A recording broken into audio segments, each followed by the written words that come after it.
I dunked for the first time over 10 years ago. And in that span, I went from barely being able to dunk to getting my entire chin above the rim. I can literally get my head higher than what I could get my hand over 10 years ago. And over the course of this video, I'm gonna give you the best pieces of advice that I learned over these last 10 years of training. Number one, and I learned this lesson from one of the best dunkers of our time, Jordan Kilgannon, never go more than a week without jumping. This is with the assumption that you are healthy. See, jumping higher is like anything else in life. If you wanna get better at it, you gotta do it more. It's what the best basketball players do to get better at shooting, right? To get better at shooting, you gotta put more shots than anybody else. And same thing with any skill in life. And jumping is also a skill. And the best way to get better at it is to do it frequently and practice in the way that you want to improve. So you want to practice with max effort, max intent in your jumps and your approach. Next, sprint a couple of times a week as fast as you can. Sprinting is one of the best ways to get a lot of plyometric contacts that are very specific to jumping, especially for 1 foot jumping. And it's also not as stressful on your knees. This is a better alternative than plyometrics, even especially as a beginner. I didn't start sprinting until 2019, so 5 years into my jump training journey, and I saw instant results in my jumping, both in my approach speed, how high I could jump, my body composition. I became more resilient because I was now getting plyometric contacts multiple times per week instead of just once a week. And my general guideline is start with short, resisted, or hill sprints. And then every 4 weeks, you want to change the sprints to be more and more specific by shifting to more upright running with longer sprints and max velocity sprinting. The next lesson is lift heavy a couple of times per week. How high you jump is dictated by how much force you can apply into the ground in the short amount of time that you have. And especially if you're a beginner, the best way to improve how much force you can generate in that short amount of time is by getting stronger. Now, what happens if you're lifting and you're jumping and all that stuff and you're still not getting better? You're probably not doing the number one rule for training, and it's that things need to get harder over time. Your body adapts to how harsh your environment is. So if you want it to adapt and get stronger, you have to lift heavier and heavier weights over time. If you're jumping, you have to have higher approach speeds over time. As you jump higher, you're gonna be experiencing higher forces over time. Your body's gonna keep adapting. Same with sprinting. As you get faster, the sprint becomes more intense, which forces your body to adapt again, and so on and so forth. The exercises you do also have to change over time so that you can keep adapting. So don't just do back squats 3 times a week. Every 4 to 6 weeks, change the exercise. Try front squats, try lunges, try step ups. The exercises need to change. Same thing with jumping. Jumping and sprinting can take you a very long way as a beginner, but eventually you will have to start doing plyometrics or loaded jumps. The next piece of advice that I learned, and this took a long time to learn, if something hurts, stop doing it. And this leads into my second piece of advice that's along the same lines. If you feel like you're gonna feel more pain in 48 hours, don't do what you're about to do. The answer to that question should always be, I'm gonna feel less pain or stay the same 48 hours from now. That's gonna allow your health to trend upwards and not go the other direction. Typically for tendons, which is the most common type of injury, a 3 out of 10 or less in pain is acceptable, and that pain should not spike in 48 hours. Now, you might be thinking, how do I balance all this? How do I balance it? What day should I be doing the exercises on? What day should I be sprinting? What day should I be jumping? How should I change my workouts if something does hurt? And luckily for you, that's what I'm here for. I have a coaching program where I assemble the best vertical jump training coaches on the planet to be right there on your phone with you. You can ask us questions 24/7. We're gonna give you the cycle that we feel best suits your specific needs. That way you don't have to think about all this stuff. You can just show up to the gym and work out. And for a limited time, you can try the first month of our coaching for 90% off. That means it's gonna be $12, guys. The best vertical jump coaching on the planet. Way more valuable than in-person training, way better than any cookie cutter program that's out there for just $12 in your first month.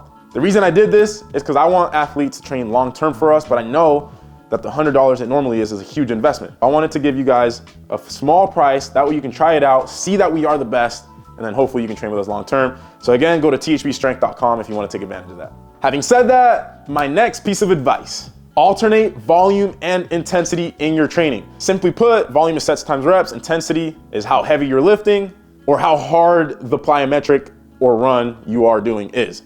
That's usually dictated by drop height, speed into the approach, and intent. You never want to have high volume and high intensity. They should always be alternate. So if you're doing high intensity work, your volume should be very low, and vice versa. If you're doing a lot of volume, a lot of sets and reps in your training, the intensity should decrease. And typically over the course of a month, they should flip-flop. Always start with higher volume. That's going to increase your work capacity and allow you to handle the higher intensity stuff later on. My next piece of advice, lift upper body. However, you have to lift it in the right way. Contrary to popular belief, hypertrophy is not a bad thing for jumping. Hypertrophy means your muscle is getting bigger, but it's only not a bad thing if it's hypertrophy in sport-specific muscles. So for jumping, the muscles that are used the most are the muscles in your legs, but there's also some upper body muscles that are very specific. Those are your traps, your upper back, your shoulders, your lats. And if you're a dunker, your chest can play a role and your biceps can play a role as well in terms of hand speed. And one of the huge reasons I like training upper is because it helps your body composition. Which brings me to my next point, be less fat. If you wanna jump high, you need to get under 10% body fat. There's an event called Dunk Camp that I go to every single year, and everybody usually stays at the same 1 or 2 hotels, and we like going to the hot tub in the evenings. And if you go to the hot tubs at Dunk Camp and you look around, you notice everybody is freaking shredded. They're diced. You see every striation in their muscles. They got freaking veins all over their arms and legs. And then the guys who don't jump as high are the exact opposite. So if you wanna jump high, if you wanna reach your genetic potential, get lean, prioritize it. If you have above a 10% body fat, this is the lowest hanging fruit. It's the easiest thing that you can change that's gonna cause the most improvements in your vertical. Now back to the upper body advice. Stop benching so much. Instead, do military press. Now, this doesn't mean stop benching completely. Just don't bench as much. Lower the volume, especially if you're prone to shoulder injuries. And I highly, highly recommend you specifically stop barbell benching and do dumbbell bench instead. The shoulders are used a ton in dunking. And for sports that require jumping high, namely basketball and volleyball, the shoulders are used a lot in there as well. And typically, you can't have a lot of skill work in conjunction with benching, specifically barbell benching a lot. So cut down on the barbell benching. Ideally, you do dumbbell bench instead. And ideally, you military press way more than you bench. And not just military press, you can do other shoulder exercise variations as well.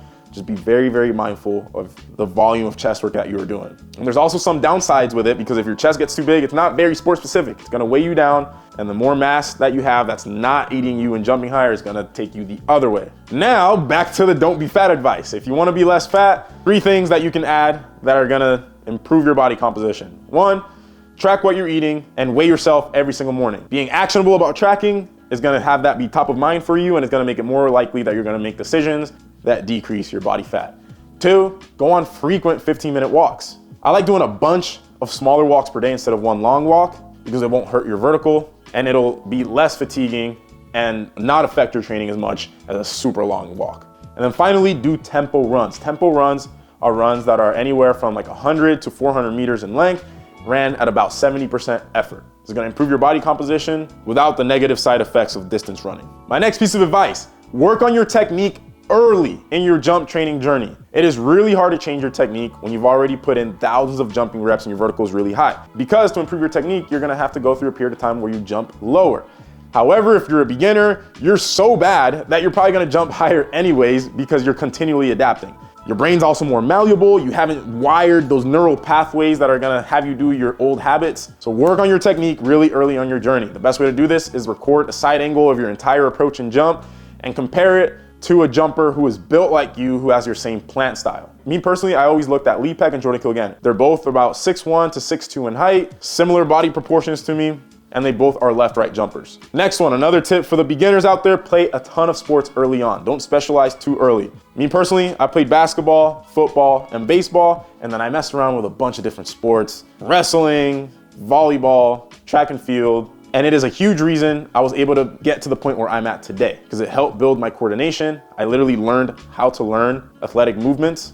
And it is a training law that you need to go from general to specific. So the more varied in general your background is, the more potential you have to jump really, really high or run really, really fast when you specialize later on. My next piece of advice, don't force positions that your body is not built to handle. A perfect example of this is deep squatting. I'm a huge proponent of deep squatting, and I believe everyone should try their best to squat as deep as possible and improve their mobility so that they can squat deep. However, some people have hip anatomies that don't allow them to squat deep, and forcing those positions is gonna destroy your hips. Same thing with stretching, right? I can't butterfly stretch. I do work on stretching my groin, but if I force a butterfly stretch, my hips get destroyed, and it has messed me up for weeks because I forced positions I felt like everybody should be hitting. So be very mindful of that. Next piece of advice, movements you should include in every lift. Some kind of squatting motion, pick things up from the ground, lift your heels off the ground, bend your foot behind you, knee flexion, hamstring stuff, and do some kind of hip abduction every lower body lift. Finally, the most important piece of advice I have, that if you don't follow this, everything else I said in the video does not matter. Consistency, discipline, habits. Consistency is how long you can stick to something without stopping. To do this requires discipline, being able to stick to that consistent schedule. And discipline is built through habits. The best way to build a habit is do something every single day without stopping for at least 3 weeks straight. The easiest way to start this is by just use short intervals of time, do it at the same time every single day, reward yourself right after you do the thing. Make sure it's easy at first and short at first. So how this would look like for working out, literally tell yourself you're only gonna work out for 5 minutes, or you're only gonna step into the gym and walk right back out. Then give yourself a reward right after you go to the gym. It could be playing video games. For me, I always go to my favorite taco truck right after my workouts. Possibilities are endless as far as rewards. The shorter the time to the reward, the more varied the reward is in terms of what the reward is, and then how rewarding it feels, are all going to reinforce whatever habit you did right before even more. And finally, some other things that help are: 1, a community. Work out with somebody or have a group of people that you're training with. And if there's nobody around you that you can work out with, connect with somebody online that you're on the same journey with. That way they can hold you accountable. And accountability is another very important thing, which is why the last thing I'm gonna tell you guys with, sign up for THP. Because if you sign up for THP, you have a team of coaches that are gonna hold you accountable. We literally do workout completion reports. And if we see you're not working out, we're gonna be like, yo, what the hell? Why aren't you in the gym training? Why aren't you filling these workouts out? And you're gonna be more likely to succeed. And after a month of that, you've built the habit, then you see the results. When you deload and you see that you're jumping higher, that's when it gets really addicting. And that in of itself is a huge reward that reinforces that last month of habit building that you just did. Hope you guys found something useful in this video. Catch you guys next time. Peace out.